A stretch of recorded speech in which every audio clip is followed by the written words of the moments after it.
안녕하세요. 천양아입니다. 오늘은 6장의 내용 같이 공부해 볼 텐데요. 이제 프렌드 선언과 스태틱, 그다음 우리 앞에서 공부한 콘스트에 대한 내용을 좀 더 자세하게 이야기하지 못했던 것들을 좀 알려드리도록 하겠고요. 6장에서는 이제 스태틱에 대한 것을 좀 집중적으로 학습을 하는 시간을 가져보도록 하겠습니다. 첫 번째 슬라이드에 나와 있는 내용이 이 addNum이라는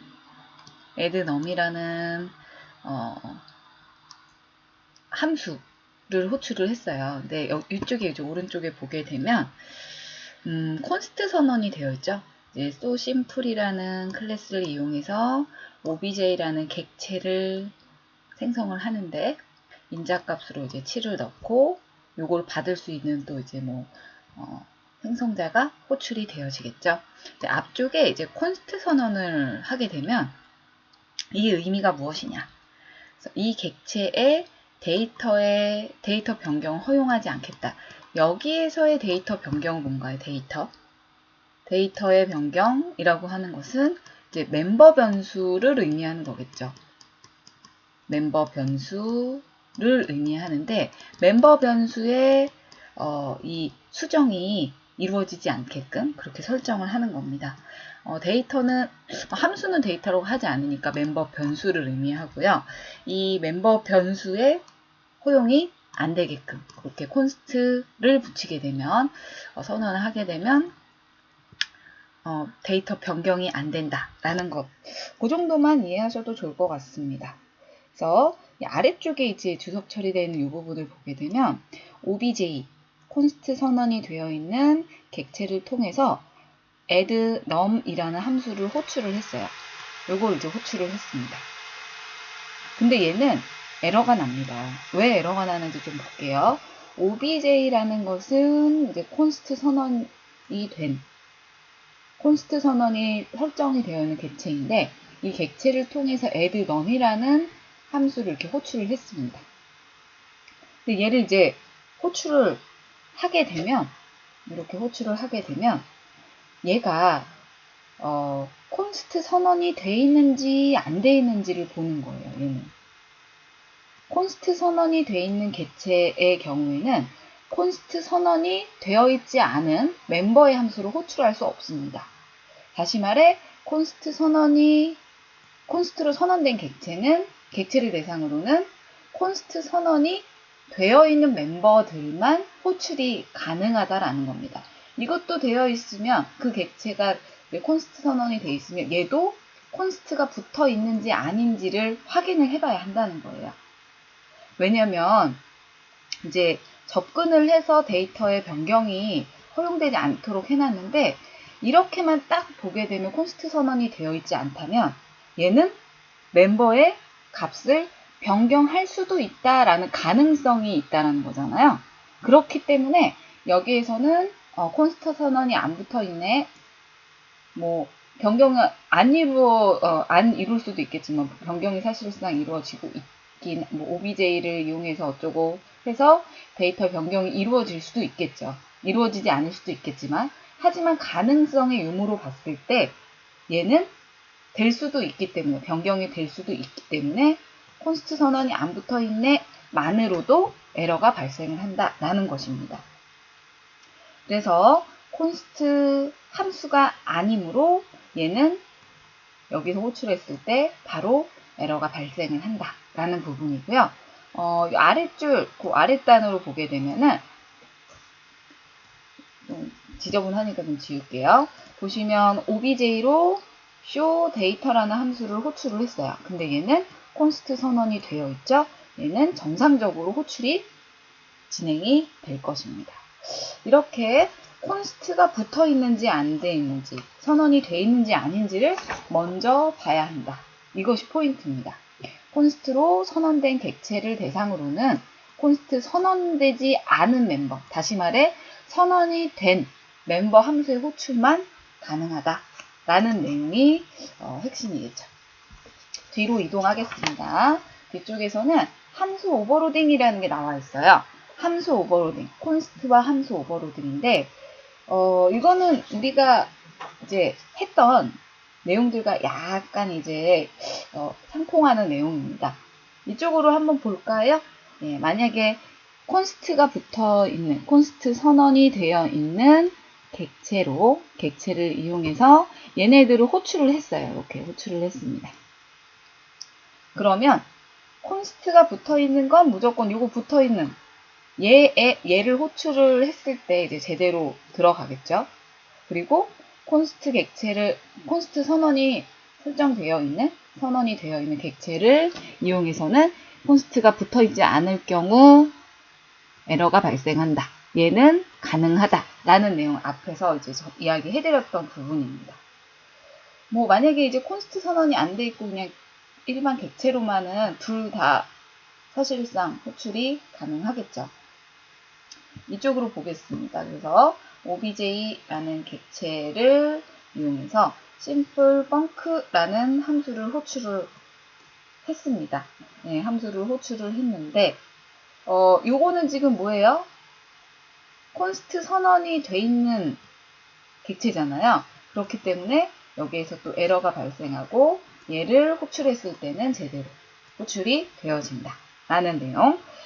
그리고 이제 또 한 가지 안쪽에 이제 obj1, obj2 이렇게 객체를 생성을 하고 obj1은 뭐예요? obj1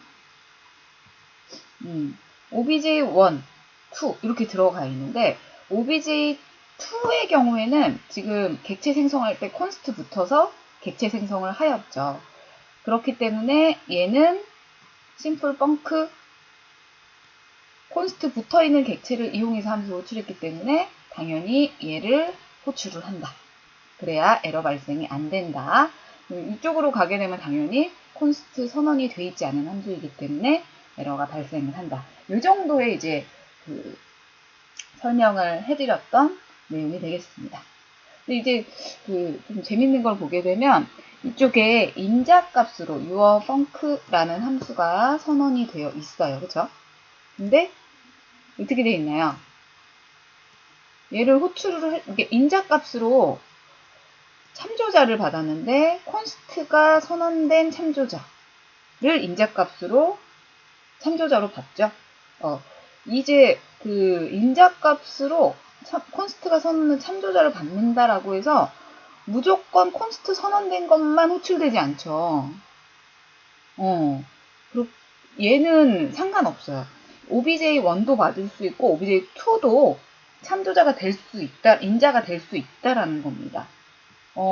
다만 이 인자의 const가 붙어 있기 때문에 이제 얘가 가리키고 있는 이제 생성되는 객체를 통해서 이제 객체에 대한 데이터 변경이 불가할 뿐이지 obj1도 obj2도 인자로 다 받을 수 있다라는 거예요. 괜찮으시죠? 데이터의 객체 수정만 안 될 뿐이다. 라는 개념으로 보시면 되겠습니다. 그래서 요거 때문에 인자에 콘스트가 붙어 있기 때문에 콘스트가 붙어 있는 객체에 대한 호출 이런 것들만 이루어진다. 라는 그러한 것은 아니다. 라는 것이에요. 그래서 이러한 내용들이 해당하는 함수 오버로딩이고요. 여기에서 제가 이야기 드리고 싶은 것은 우리 함수 오버로딩이라고 하면 앞에서 4개 변수의 숫자 몇 개인지 그리고 타입 중요했죠. int면 int, 그다음에 더블이면 더블. 근데 세 번째가 const가 붙어 있는지 아닌지의 유무가 이 함수 오버로딩에 포함이 된다는 겁니다. 그래서 붙어 있으면 붙어 있는 걸로, 없으면 없는 걸로 이렇게 멤버 함수의 호출이 가능하다라는 세 번째 조건을 덧붙여서 이야기 드립니다. 여기까지가 함수 콘스트에 대한 내용이고요. 두 번째로 한번 가볼게요. 프렌드 선언에 대해서 좀 이야기를 해드리겠습니다. 근데 프렌드 선언이 무엇이냐면 그냥 굉장히 심플합니다. A라는 클래스가 있고 B라는 클래스가 있고 C라는 클래스가 있어요. 그리고 예를 들어 FCT라는 전역 함수가 있다. 라고 했을 때, A 클래스가 B에게 프렌드 선언을 하게 되면, B 클래스에 들어가 있는 그 프라이빗 설정되어 있는 멤버들 있죠? 멤버들의 접근이 가능한 거예요. 프라이빗 멤버들 접근이 가능합니다. 여기에도 또 이제 프렌드 선언을 하게 되면 C 클래스의 멤버로 있는 프라이빗 멤버들의 접근을 허용하는 그러한 형태로 보시면 되겠고요. 전역 변수도 마찬가지로 그러한 형태로 접근이 가능하게 설정을 하는 그러한 키워드입니다. 심플하죠? 예. 근데 이것은 일방적이라는 거. 이제 A만 B 클래스에 있는 프라이빗 선언된 멤버로의 접근이 가능할 뿐이지 B 클래스가 또 A 클래스에 그 프라이빗 설정되어 있는 그 멤버들의 접근이 가능하진 않아요. 그래서 만약에 둘 다 왔다 갔다 하시려면 접근을 하려고 그렇게 하고 싶다 한다면 B 클래스도 A에 대한 프렌드 선언, 그 다음에 A 클래스도 B 클래스에 대한 프렌드 선언을 설정을 해줘야 그 멤버들에 대한 프라이빗 멤버의 접근이 가능하다라는 것이 되겠습니다. 굉장히 심플한데요. 사실 이렇게 프렌드 선언의 경우에는 우리가 앞에서 공부한 정보 은닉이라는 측면에서 봤을 때는 굉장히 위험하죠. 그래서 일반적으로 많이 사용을 안 하는데 예외적인 부분이 있고 그리고 상황에 따라서 사용을 어떻게 하는지에 따라서 유용하게 사용할 수 있기 때문에요. 그것들은 이제 뒤쪽에서 같이 공부를 하게 될 것 같아요. 프렌드 선언 코드로 나와 있는데 이제 뭐예요? 보이 클래스가 걸이라는 클래스에 대한 프렌드를 선언을 했죠. 그래서 클래스 걸에게 프렌드를 선언하겠다 라고 했을 때 오른쪽에 우리가 알다시피 FRN에 대한 보이 그 다음에 프라이빗 선언되어 있는 이 높이에 대한 키죠, 키. 예. 키에 뭘 접근할 수 있다? 예. 다른 클래스, 보이 클래스의 걸 클래스에서 접근을 할 때 프라이빗 선언되어 있는 요 멤버에 접근해서 직접 접근이 가능하다. 지금과 같이. 이러한 내용입니다. 그래서 이야기 드렸듯이 정보 은닉에 굉장히 반하기 때문에 제한적으로 사용을 해야 한다라는 내용이 들어갔고요. 뒤로 또 이동을 해볼게요. 같은 내용이긴 합니다만 안쪽에 보게 되면 지금 여기에서 이야기하고자 하는 것은 X 그 다음에 Y 프라이빗 멤버로 접근을 했죠. 네, 프라이빗 멤버 이렇게 X, Y로 직접 접근해서 프렌드 선언이 되어 있는 상태에서 그죠? P 이거는 이제 풀로 그 페이지 몇 페이지에 있나요? 풀 소스가 입력이 되어 있어요. 그래서 249페이지에 프렌드 선언에 대한 소스 코드가 완벽하게 다 이렇게 구현이 되어 있고 기입이 되어 있으니까 249페이지, 250페이지 요 소스 코드는 직접 한번 252페이지네요. 죄송합니다.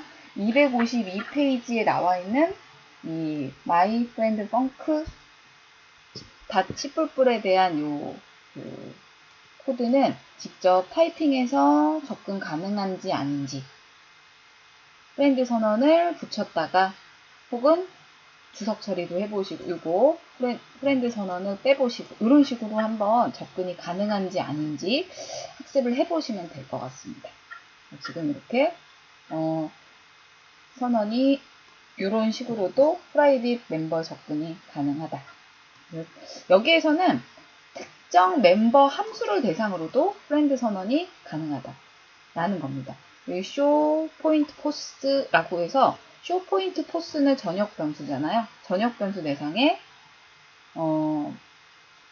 그 브랜드 선언도 지금처럼 가능하다 라는 형태의 예제 파일이 되겠습니다.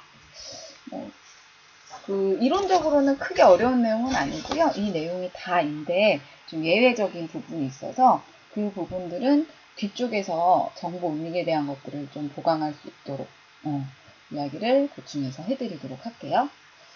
첫 번째 차시는 이것으로 마무리하고요. 뒤쪽에 이제 그 스태틱에 대해서 조금 나오는데 스태틱에 대한 내용 이어서 보도록 하겠습니다.